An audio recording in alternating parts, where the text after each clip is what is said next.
सबके लिए जरूरी है। प्राणायाम के अलावा स्वामी जी योगाभ्यास कौन कौन से हैं, ये भी थोड़ा बताएं दर्शकों को। अभी आपने योगासनों की बात की, तो योगासन भी बताते हैं। अलग अलग रोगों में अलग अलग आसन भी बड़े लाभप्रद होते हैं। अब जैसे किसी का पेट में बहुत गड़बड़ी रहती है, बहुत एसिडिटी रहती है, कोलाइटिस, कॉन्स्टिपेशन, इंडाइजेशन, और उसके कारण से फिर सब रोग पैदा हो जाते हैं, तो ये मंडूक आसन सबके लिए जरूरी है।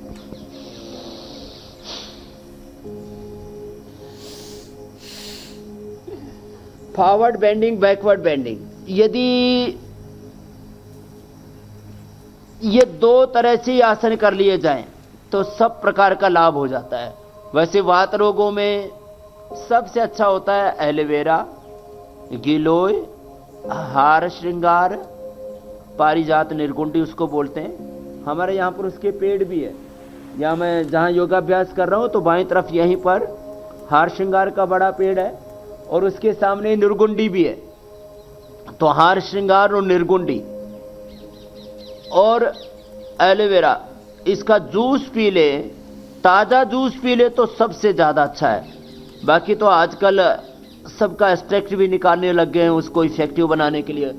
मंडूक आसन ऐसे 1 मिनट तक आगे झुक करके रुकना है। पहले ही दिन से वात, पित्त, कफ, त्रिदोष का संतुलन होगा, क्योंकि विविधा रोगा जायन्ते प्रायशः मल संचयात्। पेट अच्छा होगा तो सब कुछ, पेट सेट तो सब कुछ सेट होगा।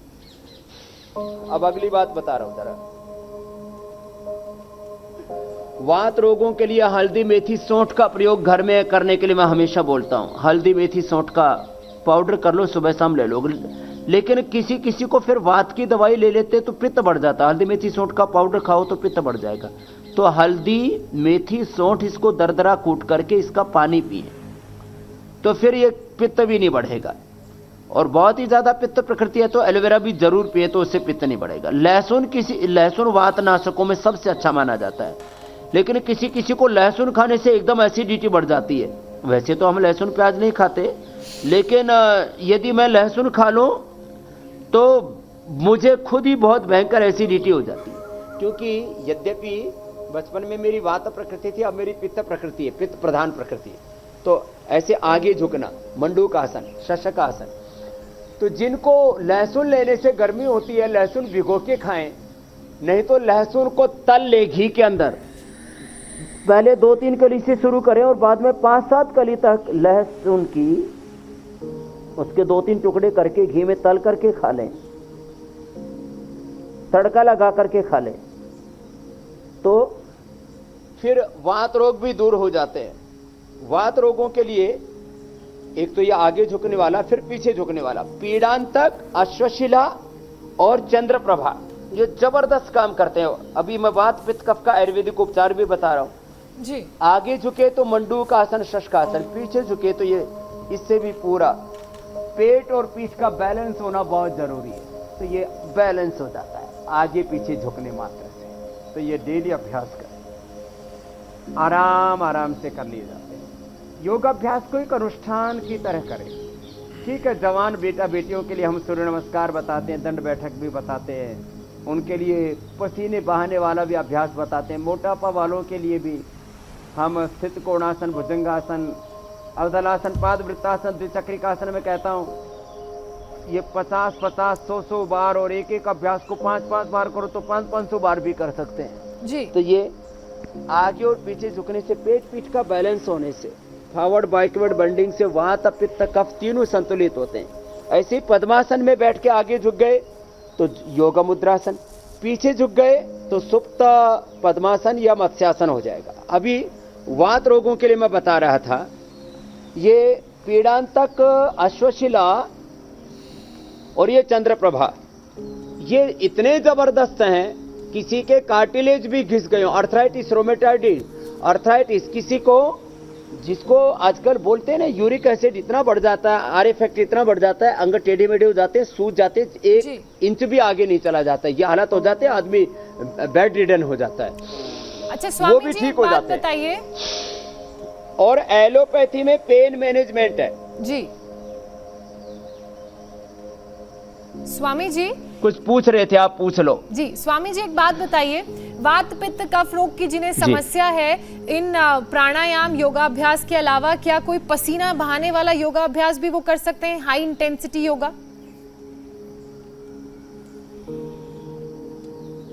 देखो, जिनको शरीर में बहुत अधिक कफ बढ़ा हुआ है तो वो तो दौड़ तो बहुत नहीं लगा सकते। जिनको खास करके अस्थमा भी हो, ब्रोंकाइटिस, साइनोसाइटिस, एलर्जिक राइनाइटिस हो जी, तो उनको तो पहले प्राणायाम से अपना कफ ठीक करना पड़ेगा। जिनको पित्त बहुत अधिक बढ़ा हुआ है वो बहुत तेज एक्सरसाइज करेंगे तो ऐसे और ज्यादा उनका पित्त बढ़ जाएगा। और वात रोगी बहुत ज्यादा तेज दौड़ नहीं सकते, इसलिए उनके लिए तो योगाभ्यास ही सर्वोत्तम है। वैसे जिनको वात दोष बढ़े हुए होते हैं हम उनको बस्ती देते हैं, नीचे एनस से अलग अलग औषधियों से बस्ती देते हैं, और कमर दर्द से लेकर सब प्रकार के वात दोषों के लिए सबसे अच्छा है बस्ती। नहीं तो त्रिफला चूर्ण ले ले, और औषधियों में मैंने कहा लौकी का जूस तो वात पित्त कफ त्रिदोष शामक है ही, और ये आजकल बहुत ज्यादा उपलब्ध है ये नाशपाती। जी, नाशपाती का हमारे यहाँ पर पौधा भी है। ये नाशपाती तेरे ऊपर ही लगा हुआ है, कहाँ दौड़ रहा है बावड़े, देख इधर, ये रहा तेरे सिर के ऊपर। अभी प्रकृति की गोद में बैठे हैं आप। सिर के ऊपर नाशपाती और दौड़ के जा रहा है उधर। हाँ, तो ये नाशपाती इतना जबरदस्त होता है ये नाशपाती से पेट की सारी बीमारियों का नाश। मैं एक बात कहना चाहता हूं, पहले मैंने लौकी को इज्जत दिलवाई, उससे लोगों के वात पित्त कफ से लेकर के ब्लड प्रेशर से लेकर के हार्ट के ब्लॉकेज से लेकर के सारे रोग मिटवाए। यदि कोई ऐसे बैठ करके, स्वामी जी अब तो मीनाक्षी जी भी करने लगी ऐसे झुक जाए तो बात ही क्या है। नाशपाती से कितने भयंकर कब्ज उसका नाश हो जाता है, पेट एकदम अच्छा हो जाता है। और मैं बोल रहा था एलोपैथी में पेन मैनेजमेंट है, और पेन किलर खा खा करके लोगों को एसिडिटी और पूरा शरीर जिस्म और बर्बाद हो जाता है जी। इसलिए आगे और पीछे झुकने वाले अभ्यास देखो।